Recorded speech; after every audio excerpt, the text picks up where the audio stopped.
video na to.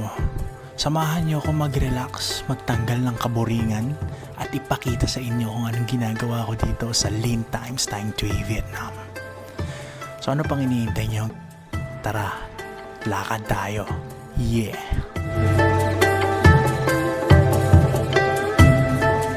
Magandang hapon mga chong!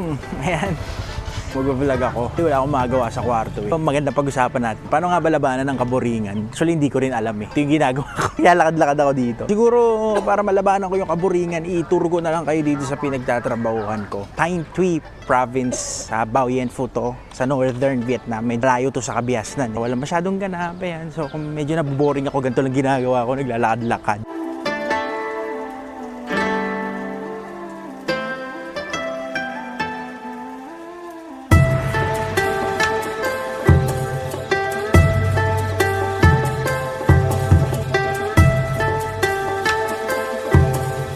Ayun guys, I'm a bit feeling fancy today. So, medyo nag-order tayo ng coffee. So, huwag niyo ako husgahan, libre to. Libre to para sa aming mga musicians. Meron kami privilege na umorder sa bar ng kahit ano kung gusto namin for free. May limit naman, may coupons kami. Every week pala nire-renew. Tayo na tubig, tsaka ang ating black coffee na walang sugar. Kasi medyo nagbabawas tayo sa sugar. Alam niyo na, tumatanda na tayo. Hindi na tayo pwede kumain ng matatamis. Lalagyan natin ng water kasi matapang sila magtimpla ng kape dito guys. At sa kanila, pag nagtimpla sila ng kape, medyo matapang. So ayun, ang plan ko sana is maghalo-halo. Kaso naisip ko, kumain na kasi ako kanina. Wala nang room para sa halo-halo. Kaya eto na lang yung trip ko, mag-coffee na lang dito sa bar. Kikita niyo naman, ganda dito sa lobby ng Linh Times. Medyo classy siya. Goods, may ambient, may billiard tables, may mga entertainment na kung ano-ano. Kailangan mo mag-isip ng gagawin. Oo, hindi pwedeng nasa kwarto ka lang. Pag nasa kwarto ka lang, medyo mararamdaman mo yung lungkot na andito ka sa malayo. Trip-trip ako ng coffee. So coffee tayo guys. Cheers! Ang sarap talaga ng Vietnamese coffee guys. Yan ang isang bagay na maire-recommend ko pag nagpunta kayo dito sa Vietnam. Talagang ma-appreciate nyo yung Vietnamese coffee. Medyo matapang sila magtimpla tsaka kaunti. Hindi sila katulad sa atin na busog na busog sa tubig yung kape. Kanila, ang onti nilang magkape. Tapos matapang. Matapang talaga na kaya kayo ipaglaban. Di ba yun naman gusto natin guys yung kaya ipaglaban. Mahirap eh. Pag hindi ka kaya ipaglaban, masakit yun. Puro kalokohan dito. Ayun nga, ano ba maganda pag-usapan natin guys? So ayun, yun na nga guys. Pag-usapan na lang natin yung cost of living ko dito sa Vietnam. Kasi nga, OFW, di ba? Yun, marami nagtatanong magkano nga ba nagagastos ng isang OFW na nagtatrabaho sa ibang bansa. Actually, we are lucky kasi we are musicians. Alam na lahat yan, lalo na pag musicians ka rin. Pag musicians kasi, you have the perks. Full expenses shouldered by the company. Dito, fully shouldered ng company yung living expense namin. Kami binabayarang bills. Pagkain, actually, free yung pagkain talaga. Kasama kami sa staff buffet. Pero yung staff buffet kasi nila, guys. Alam niyo naman ang pagkain sa mga hotel, diba? Pag staff meal. May mga hotel na maganda actually. Ang dami ko ring natugtugan na yung staff meal nila is good buffet talaga. Talagang, alam mo yun, galing talaga sa resto. Pero kasi sa kanila, may sarili silang kitchen. May menu for the staff. Kinda like, i-bring karinderya every day. Kaya minsan nakikita nyo kami, kumakain kami sa labas, nag-i-eat out. Siyempre, nakakasawa rin naman yung paulit-ulit yung pagkain. And one thing I learned about Vietnamese foods, sobrang repetitive nila eh. Hindi sila katulad sa atin sa Pilipinas na we value variety. Punta ka lang sa karinderya. Actually, malilito ka pa nga eh pag namili ka ng kakainin mo kasi sobrang daming pagpipili ang ulam. Sa kanila, yung pagkain nila is umiikot lang sa tatlong pagkain. Noodles, banh mi, rice. Tapos yung ulam nila, it always almost the same. Mahilig sila sa gulay. Paborito nila lagi pho at saka bun. Yun, pares noodles or rice noodles. And since I've been here for a year already, one thing na na-discover ko dito sa North Park, mababait sila guys. Mababait sila. Friendly sila. Medyo friendly talaga yung mga Northern Vietnamese. Unlike dun sa main Hanoi. Kasi nagpunta ako sa Hanoi, medyo yung mga tao kasi dun not as friendly as here in the northern part. So sige, proceed tayo sa next location siguro. Siguro i-tour ko kayo dun sa tinutugtugan namin lagi ngayon. Actually, today, may show kami tonight. Doon kami tutugtog sa Jisoo Gardens. Silipin natin siya ngayon. Pusin ko lang tong kape ko. Punta tayo doon sa Jisoo Garden, okay?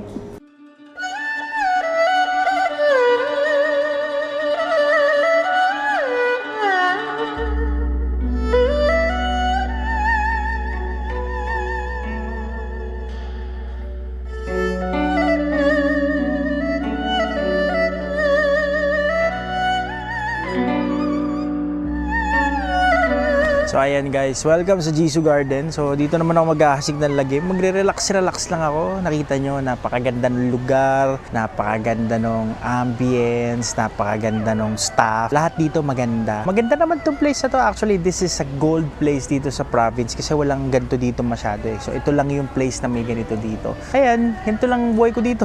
Kaya magawa, paikot-ikot lang ako. Sige, proceed tayo sa next location.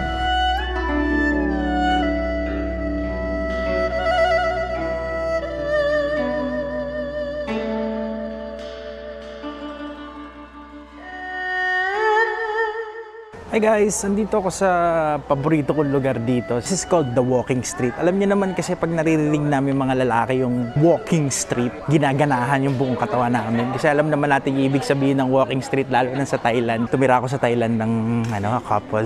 Parang tumatak na sa akin talaga na pag walking street is masayang street. So ito yung masayang street dito. So walking street, ito yung walking street sa Vietnam. Ibig sabihin ng walking street sa Vietnam is street na pwedeng maglakad.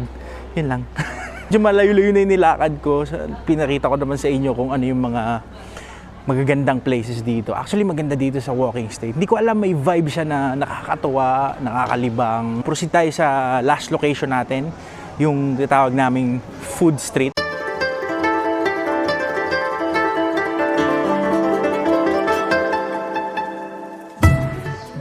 Oh, nandiyan pala kayo. Ayan guys, nag-scroll kasi ako sa Facebook. May nakita akong meme. BYD, build your dreams. Naka-X. Tapos naka-check bading yung driver. Joke lang yun guys ha. Meron ba mga tropa ko na naka-BYD dyan? So, alam nyo na, pag naka-BYD kayo.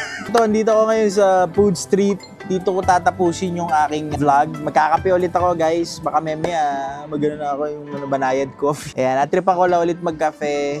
Medyo pantanggal stress. Pero wag kayong mag-alala, this is pure black coffee. Hindi ako nagsusugar na talaga. Medyo matagal na panahon na. So kung makatikiman ako ng sugar, sobrang minimal lang din. So mga ulam-ulam lang. Pero yung sabihin mong full sugar, hindi na talaga. Sobrang nakakatuwa kasi ngayon nakakaupo na ako dito sa mga mini chairs nila. Kita nyo, nakaupo ako sa mini chairs. Dati, nung unang dating ko dito sa Vietnam, talagang hindi ako makaupo dito sa mga ganitong mini chairs. Kasi sobrang dito sa Vietnam uso yung mga mini chairs, maliliit na silya. Kasi maliliit lang yung Vietnamese people eh. So, yung mga tabing kalsadang kainan, maliliit yung chairs. So, pag medyo malaki ka, ang hirap talaga umupo.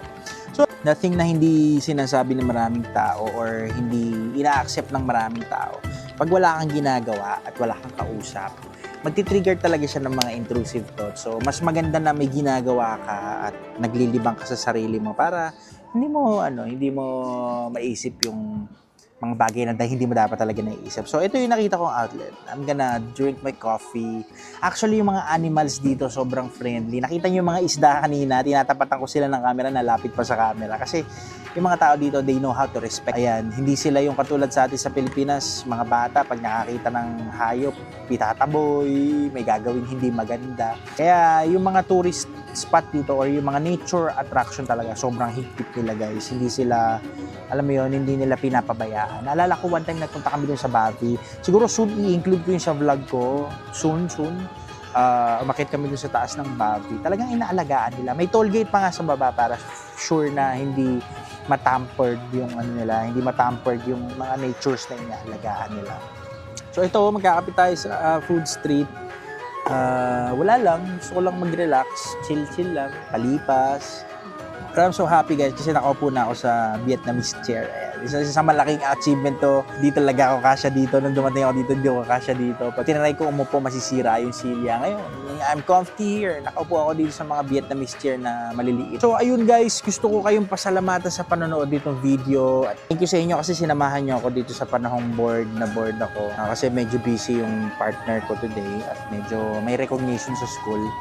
So, miss na miss ko na nga sa totoo lang, nami-miss ko na. Hindi ko siya makausap na maayos ngayon kasi nga recognition ng mga bata sa school at daming inaasikaso.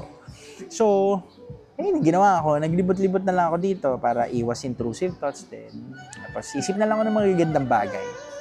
Maraming salamat pala sa panonood nyo guys. Sobrang na-appreciate ko yung pagnood nyo nitong video. Siyempre, huwag nyo rin kalimutang i-support din naman ako. Kung nagustuhan nyo yung mga kalokohan pinagagawa ko today at mga pinagsasabi ko dito, share nyo na rin yung video.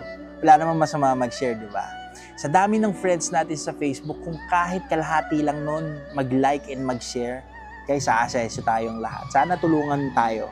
Maraming salamat po. Nga pala, ako si Sebastian at nagpapaalala sa inyo, enjoy the process. Huwag kayo mag-focus sa destination. Maraming salamat po. Dito kayo tinatapos sa aking vlog. Thank you guys. Bye-bye.